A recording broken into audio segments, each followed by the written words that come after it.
사도신경 하심으로 3월 3일 목요일 에바다교회 오늘을 여는 말씀 시작하겠습니다. 나는 전능하신 아버지 하나님, 천지의 창조주를 믿습니다. 나는 그의 유일하신 아들, 우리 주 예수 그리스도를 믿습니다. 그는 성령으로 잉태되어 동정녀 마리아에게서 나시고 본디오 빌라도에게 고난을 받아 십자가에 못 박혀 죽으시고 장사된 지 사흘 만에 죽은 자 가운데서 다시 살아나셨으며 하늘에 오르시어 전능하신 아버지 하나님 우편에 앉아 계시다가 거기로부터 살아있는 자와 죽은 자를 심판하러 오십니다. 나는 성령을 믿으며 거룩한 공교회와 성도의 교제와 죄를 용서받는 것과 몸의 부활과 영생을 믿습니다. 아멘. 오늘 우리에게 주신 하나님의 말씀은 역대하 36장 11절에서 21절까지 말씀입니다. 시드기야가 왕위에 오를 때에 나이가 21세라 예루살렘에서 11년 동안 다스리며 그의 하나님 여호와 보시기에 악을 행하고 선지자 예레미야가 여호와의 말씀으로 일러도 그 앞에서 겸손하지 아니하였으며 또한 느부갓네살이 그를 그의 하나님을 가리켜 맹세하게 하였으나 그가 왕을 배반하고 목을 곧게 하며 마음을 완악하게 하여 이스라엘 하나님 여호와께로 돌아오지 아니하였고 모든 제사장들의 우두머리들과 백성도 크게 범죄하여 이방 모든 가증한 일을 따라서 여호와께서 예루살렘에 거룩하게 두신 그의 전을 더럽게 하였으며 그 조상들의 하나님 여호와께서 그의 백성과 그의 거하시는 곳을 아끼사 부지런히 그의 사신들을 그 백성에게 보내어 이르셨으나 그의 백성이 하나님의 사신들을 비웃고 그의 말씀을 멸시하며 그의 선지자를 욕하여 여호와의 진노를 그의 백성에게 미치게 하여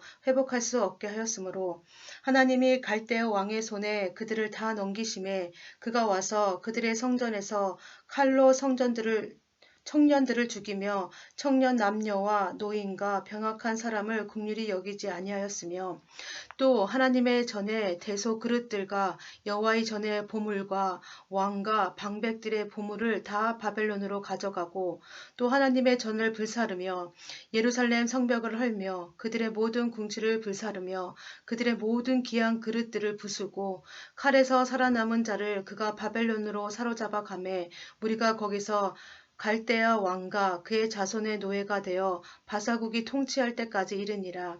이에 토지가 황폐하여 땅의 안식년을 누린같이 안식하여 70년을 지냈으니 여호와께서 예레미야의 입으로 하신 말씀이 이루어졌더라. 아멘. 오늘 본문은 남유다 왕국의 마지막 왕 시드기야와 함께 종말을 맞이하는 이야기입니다. 시드기야 왕은 요시야의 아들입니다. 요시야는 하나님 보시기에 정직하게 행하고 대대적으로 신앙개혁 운동을 펼친 보기 드문 이스라엘의 남유다의 선왕이었습니다. 그러나 그는 애굽의 바론 느고와 무기또에서 전쟁을 하다가 상처를 입고 예루살렘에 돌아와 죽습니다. 요시야 다음으로 이제 여호아하스가 왕위에 오릅니다. 이때 가장 강대국이 누구였냐면 애굽이었습니다. 그래서 이때 여호아하스는 애굽의 반애굽 성향을 가진 왕이었습니다. 그래서 애굽이 어떻게 했냐면 여호아하스를 3개월 만에 폐위시키고 여호아김을 남유다의 왕으로 세웁니다. 애굽에 의해 세워진 여호아김은 예루살렘에서 11년간 다스리지만 그 사이에 국제 정세는 완전히 바뀝니다. 바벨론이라는 나라가 아수르를 무찌르고 새 맹주로 천하를 다스리게 된 것입니다. 이때 바벨론의 느부갓네살 왕은 애굽이 세운 여호아김을 폐위시키고 쇠수술로 결박하여서 바벨론으로 끌고 갑니다. 유다의 왕에는 이제 여호아김으로 넘어가지만 그도 3개월 만에 폐위시키고 바벨론의 포로로 잡아갑니다. 그리고서는 이제 누가 왕이 되냐면 요시야의 아들이자 여호아김의 숙부인 시드기야를 남유다의 왕으로 세웁니다. 바벨론이 시드기야를 유다의 왕으로 삼은 것은 친바벨론 정책을 취할 것을 기대했기 때문입니다. 이렇게 왕위에 오른 시드기야가 예루살렘에서 11년 동안 다스리게 됩니다. 바벨론 왕 느부갓네살 왕은 시드기야와 군사관계 충성 서약을 받을 때 시드기야 왕으로 하여금 느부갓네살을 배반하지 않기로 하나님을 가리켜 맹세하기로 했습니다. 그러나 시드기야는 느부갓네살에 대한 기대와는 다르게 충성을 지키지 않고 그를 배반하게 됩니다.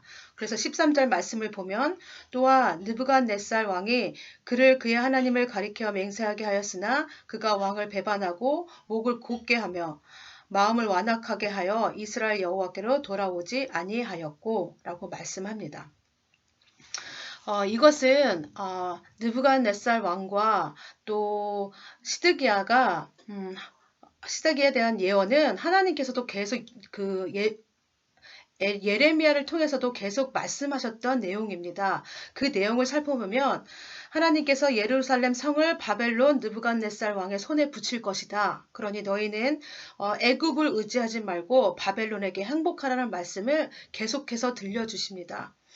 그럼에도 불구하고 시드기야는 예레미야 말을 무시하고 업신여기며 심지어 그를 옥에 가두기까지 합니다. 그의 마음은 더 강박해져서 하나님의 생각은 안중에도 없고 회개할 마음도 가지지 않습니다. 이렇게 시드기야 왕의 불순종과 회개하지 않는 이 죄악이 이제 이 악한 생각들이 왕에게만 머무는 것이 아니라 유다의 지도자들, 제사장들, 백성들에게까지 스며들게 됩니다. 악이 전염병처럼 퍼져서 겨우 요시아가 종교개혁을 통해서 깨끗하게 만들어 놓은 하나님의 성전을 다시 더럽혀지고 있는 일이 만들어지게 된 것입니다. 하나님께서 남유다의 백성과 하나님의 성전을 사랑하셔서 어떻게든 이 하나님의 심판을 늦추고 있었습니다. 그러나 하나님의 마음을 알 수 없는 그들은 하나님의 사신들을 비웃고 하나님의 말씀을 멸시하며 그의 선지자들을 바보 취급했습니다. 그래서 이제 하나님의 진노가 머리끝까지 닿았고 유다 땅의 심판이 시작이 됩니다. 하나님께서는 바벨론 왕 느부갓네살을 불러들이십니다. 그리고 미리 예언한 대로 유다 땅의 멸망이 시작이 됩니다. 오늘 본문에는 구체적으로 나와 있지 않지만 열왕기하 25장 말씀을 보며 시드기 왕의 멸망과 성전 파괴 또 유다 백성들이 포로로 끌려가는 처참한 모습을 볼 수가 있습니다.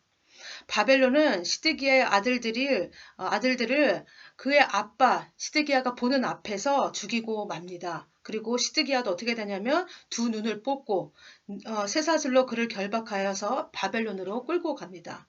그뿐만이 아니라 예루살렘이 멸망하던 해인 586년 BC 586년에는 바벨론 왕의 신복인 시위대자 느부사라단이 예루살렘에 이르러 여호와의 성전과 왕궁을 불사르고 예루살렘의 모든 집을 다 불사르게 됩니다. 또 시위대장에게 속한 바벨론 온 군대가 예루살렘 주위의 성벽을 헐며 성중에 남아있는 백성과 바벨론 왕에게 항복한 자들과 그 무리 중에 남은 자를 모두 바벨론으로 사로잡아 갑니다. 그리고 비천한 자들, 약한 자들만 남겨두어서 포도원을 다스린 자와 농부가 되게 합니다. 이제 거룩한 상 예루살렘은 폐허가 되었고 하나님의 사랑을 받던 땅은 쑥대밭이 되고 말았습니다. 하나님의 성전이 예루살렘 성전이 이방인에게 이렇게 짓밟히게 된 원인은 무엇일까요? 왕과 지도자들을 비롯하여 온 백성이 자기의 본분을 잃어버리고 하나님을 저버린 데 있습니다. 그들이 하나님을 저버리자 하나님께서도 그들을 버려 멸망하게 하신 것입니다. 유다의 최고 지도자였던 시드기야가 선지자의 예언을 거부하고 불신앙적인 선택을 하였을 때 시드기야 한 사람만 받은 것이 아닙니다. 그의 통치를 받던 유다 백성 전체가 심판을 받게 되며 비참한 지경에 이르게 되는 것을 봅니다. 이를 볼 때 우리는 지도자의 위치가 얼마나 중요한가를 깨닫게 됩니다. 지도자 한 사람이 굳건한 신앙 위에 서서 백성들을 바르게 통치하면 그 밑에 통치를 받는 백성들도 바른 길을 갈 수 있고 평안한 가운데 거할 수 있습니다. 그러나 그렇지 못한다면 한 나라의 멸망을 이끄는 지도자와 백성이 되고 만다는 것입니다. 그래서 우리는 그 지도자가 말씀을 바탕으로 한 올바른 통치를 할 수 있도록 늘 기도하고 또 권면해야 합니다. 이제 우리나라에도 대선이 얼마 남지 않았습니다. 우리도 대선을 위해 기도할 때 한 나라의 대통령이 우리나라의 대통령이 올바르게 통치하고 국민들을 바른 길로 인도할 수 있는 지도자가 뽑힐 수 있도록 우리도 함께 기도해야겠습니다. 이제 남유다 왕국은 멸망했습니다. 유다 백성의 삶의 터전인 땅과 수도 예루살렘은 바벨론 군대에 의해 점령되었습니다. 유다 백성의 신앙의 요람이고 정신적 구심점인 하나님의 성전은 더럽혀졌고 파괴되었습니다. 유다 왕국의 정치적인 중심인 왕권은 이방 적국에 의해 유린되고 박탈되었습니다. 그리고 백성은 포로로 먼 남의 나라로 끌려갔습니다. 한 나라의 완전한 해체입니다. 이제 남은 것은 황폐한 땅, 나라 잃은 백성, 남의 나라에서 희망 없이 살아가는 백성들 뿐입니다. 그런데 오늘 본문의 마지막 절을 주목할 필요가 있습니다. 21절입니다. 이에 토지가 황폐하여 땅의 안식년을 누림같이 안식하여 70년을 지냈으니 여호와께서 예레미야의 입으로 하신 말씀이 이루어졌더라. 유다 백성들이 이제 나라 잃고 이방 땅에서 포로 생활을 지금 몇 년이라고 지금 말씀하고 있습니까? 70년이라고 지금 말하고 있습니다. 치욕의 세월의 끝이 있음을 지금 말씀하고 있는 것입니다. 사람들이 언제 절망합니까? 고난의 시간, 그 끝이 보이지 않을 때 절망합니다. 그러나 고난의 시간, 그 끝이 정해져 있다면, 그 시간을 안다면 그 시간을 견디고 버틸 수가 있습니다. 이것이 희망인 것입니다. 유다 백성에게도 이제 희망이 남아있는 것입니다. 게다가 토지가 황폐했던 그 기간을 하나님은 뭐라고 말씀하시냐면 안식의 기간이라고 말합니다. 안식이 무엇입니까? 쉬는 시간입니다. 쉼을 통해 다음 것을 준비할 수 있는 힘을 기를 수 있는 시간입니다. 하나님께서 이스라엘 백성에게 재기를 위한 준비의 시간을 지금 주신 것입니다. 하나님께서 선택하신 백성에게 여전히 가능성이 남아있음을 지금 보여주고 계십니다. 그렇다면 유다 백성에게 이 남은 희망은 어디에 두어야 할까요? 이 희망을 어디에 두어야 이들이 끝까지 이 시간을 잘 버티고 견딜 수 있을까요? 유다 백성에게 지금 유일하게 남은 희망은 오직 하나님 한 분이십니다. 남유다 땅을 세우신 분이 누구십니까? 하나님이십니다. 지금 이 시간 고통의 시간을 허락하신 분이 누구십니까? 하나님이십니다. 그렇다면 유다 땅을 회복하실 분도 지금 누구시라는 것입니까? 하나님 한 분이라는 것입니다. 하나님이 세우신 왕국의 영원한 근거는 하나님 한 분이십니다. 하나님의 폐기되지 않은 언약이 지금 남유다 백성 가운데 남아있는 것입니다. 하나님의 언약이 영원하리라고 하신 하나님의 말씀이 있는 것입니다. 그리고 다른 것 다 없어지고 내 삶의 터전도 없어지고 아무것도 없어졌다 할지라도 지금 이스라엘 백성 가운데 남아있는 것이 뭡니까? 하나님의 조건 없는 은혜가 남아 있습니다. 비록 유다 백성들이 그들의 죄악과 불순종으로 바벨론의 포로로 살고 있지만 그들은 여전히 하나님의 백성이라는 사실입니다.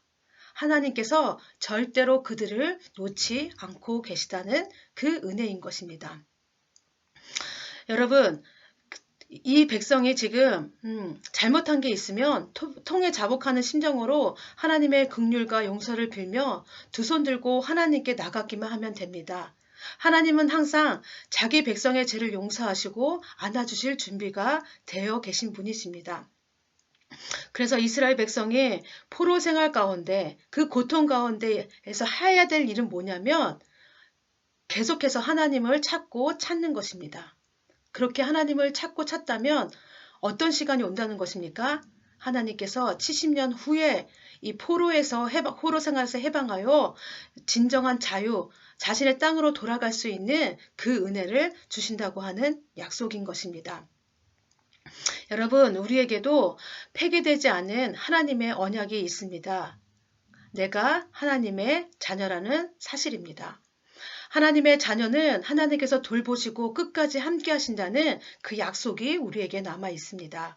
그래서 우리에게도 힘들고 어려운 순간 또 심판을 받는 것 같은 어려움 속에서도 하나님께서 우리를 통해 이루실 언약을 성취할 것이며 조건 없는 사랑을 계속해서 주실 거라고 하는 이 말씀을 의지함으로 나아가는 여러분들 다 되시길 바랍니다.